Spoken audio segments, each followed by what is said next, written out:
سورۃ التین بسم اللہ الرحمن الرحیم، یہ سورت بھی نفسیاتی فلسفیاتی اعتبار سے بہت اونچی ہے، اور وہ کیا ہے سمجھ لیجئے۔ جب کبھی اللہ کا بندہ کوئی جس کی اخلاقی حس بیدار ہو، بات وہیں سے چل رہی ہے، اخلاقی حس الہمہا فجورہا و تقواہا، وہ اگر کسی بگڑے ہوئے معاشرے میں بیٹھ کے دیکھتا ہے کہ ہر جگہ پر خود غرضی ہے، ظلم ہے، ہر جگہ پر ہم دیکھ رہے ہیں جھوٹ ہے، دھوکہ ہے، فریب ہے، زیادہ بیان کرنے کی ضرورت ہی نہیں، خود ہمارا جو معاشرہ ہے اس کی بہت بڑی مثال موجود ہے، شاید بڑی ہی نمائندہ جو مثال ہے دنیا کے اندر اس چیز کی، اس پہ کوئی غور کر رہا ہے تو غور کر کے بالآخر بسا اوقات انسان اس درجے پر پہنچتا ہے کہ انسان ہے ہی بہت حقیر اور بہت گندی مخلوق، اس میں خیر ہے ہی نہیں، خیر کا کوئی پہلو نہیں۔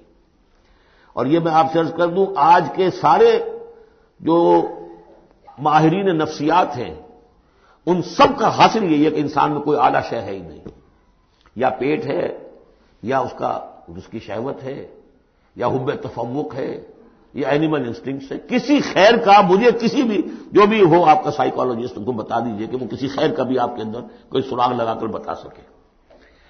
یہ جو ایک آتی ہے انسان کے اوپر مایوسی، حساس انسان پر، اس میں یہ صورت نازل ہوئی ہے کہ انسان شر ہی شر نہیں ہے، گند کی پوٹ ہی نہیں ہے، اس میں بڑی بلندی کا پہلو بھی ہے۔ والتین والزیتون، گواہ ہے انجیر اور گواہ ہے زیتون، وطور سینین، اور گواہ ہے وہ پہاڑ طور سینا، وہذا البلد الامین، اور گواہ ہے یہ شہر امین، امن والا شہر۔ لقد خلقنا الانسان فی احسن تقویم، ہم نے تو انسان کو بہت بلند حساب پر، بہت عمدہ تخلیق پر بنایا تھا۔ اب قسموں کا اس کے ساتھ ربط کیا ہے؟ تین، انجیر، یہ اس علاقے میں کثرت سے ہوتی تھی، اور کہتے ہیں کہ اس پہاڑ کا نام بھی جبل تین تھا جہاں حضرت نوح علیہ السلام نے دعوت و تبلیغ کی 950 برس تک۔ زیتون اس پہاڑی کا نام ہے، اور وہاں زیتون کے درخت تھے جہاں حضرت مسیح علیہ السلام نے سرمن آف دا ماؤنٹ، مشہور پہاڑی کا آواز، اسی پر آپ کے زیادہ تبلیغی مباحث ہوئے ہیں۔ طور سینین تو واضح ہے، حضرت موسیٰ علیہ السلام کو جہاں ہم کلامی حاصل ہوئی۔ ھذا البلد الامین، اور یہ امن والا شہر جس میں محمد الرسول اللہ دعوت و تبلیغ کے فریضہ سر انجام دے رہے ہیں۔ ان شخصیتوں کو اصل میں ان مقامات سے مراد یہ شخصیتیں ہیں۔ اگر کسی کا خیال یہ ہے کہ انسان میں کوئی خیر ہے نہیں تو دیکھیں ہمارے بندے نوح کو، یاد کریں ہمارے بندے عیسیٰ کو، یاد کریں وہ بھی تو انسان تھا، موسیٰ جو رب سے ہم کلام ہوا تھا، اور دیکھ لیں اس بندے محمد کو صلی اللہ علیہ وسلم جو اس بلد امین میں نظر آ رہا ہے۔ کیا تمہیں ثبوت نہیں مل جائے گا کہ انسان میں تو بڑی عظمت رکھی تھی ہم نے؟ یہ دوسری بات ہے، آپ اپنے آپ کو حیوان ہی سمجھ لیں، حیوان بنا لیں، فلا تکونوا کالذین نسوا اللہ فانساہم انفسہم، یہ تو آپ کا کام ہے، آپ نے کیا ہے، یہ گراوٹ تو آپ کو ملی ہے۔ حقیقت میں اللہ تعالیٰ نے بنایا تھا، وہ تو بہت اونچے مقام پر بنایا تھا۔ آدم مسجود ملائک، آدم خلقتہ بیدی، اپنے دونوں ہاتھوں سے بنایا ہے۔ وَلَقَدْ كَرَّمْنَا بَنِي آدَمَ وَحَمَلْنَاهُمْ فِي الْبَرِّ وَالْبَحْرِ، یہ ساری آیات جو اتری قرآن مجید میں، تو انسان سرشت کے اعتبار سے کچھ کمزور ہے، فطرت کے اعتبار سے بہت بلند ہے۔ یہ میں دونوں الفاظ بار بار استعمال کرتا رہا ہوں، اب ان تمام چیزوں کی وضاحت ممکن نہیں ہے۔ اس کا روحانی وجود سب سے اونچا ہے، اس کا حیوانی وجود بہت نیچے ہے۔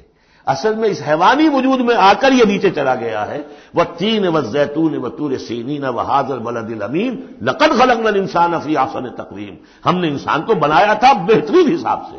ثم رددناہ اسفل سافلین، اب اسے اس جسد حیوانی میں ڈال کر در حقیقت نیچے پہنچا دیا گیا ہے۔ تو اب کیا کرنا ہوگا؟ اب اوپر اٹھنا ہوگا۔ اوپر اٹھنے کے لیے محنت کرنی پڑتی ہے۔ الا الذین آمنوا وعملوا الصالحات، اب یہ ایمان اور عمل صالح ہے جو تمہیں اس پستی سے نکال کر اوپر لے آئے گا۔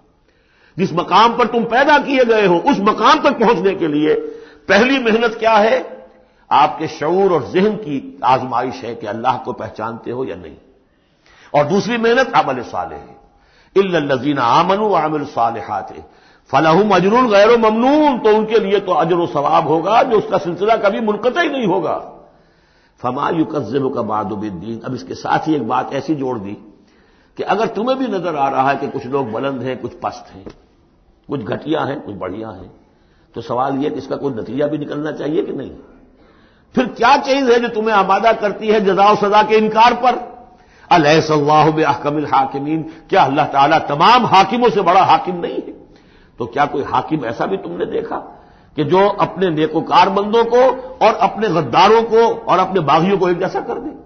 تو اگر انسانوں کے اندر یہ دونوں طرح کے کردار موجود رہے ہیں، جو تمہیں زیادہ نظر آ رہے ہیں وہ تو دوسری طرح کے ہیں، ہم نے بھی تمہیں دکھا دیے نا، موسیٰ بھی اللہ کا بندہ تھا، انسان تھا، عیسیٰ بھی تو ایک انسان تھا، یہ محمد بھی چلتے پھرتے جو ہے ثبوت ہے انسانی عظمت کا، یہ انسان کے اندر عظمت بھی ہے، اگرچہ ادھر اگر متوجہ نہیں ہوگے تو واقعی حیوانوں سے بھی بدتر ہو جاؤ گے، اولئک کالانعام بل هم اضل۔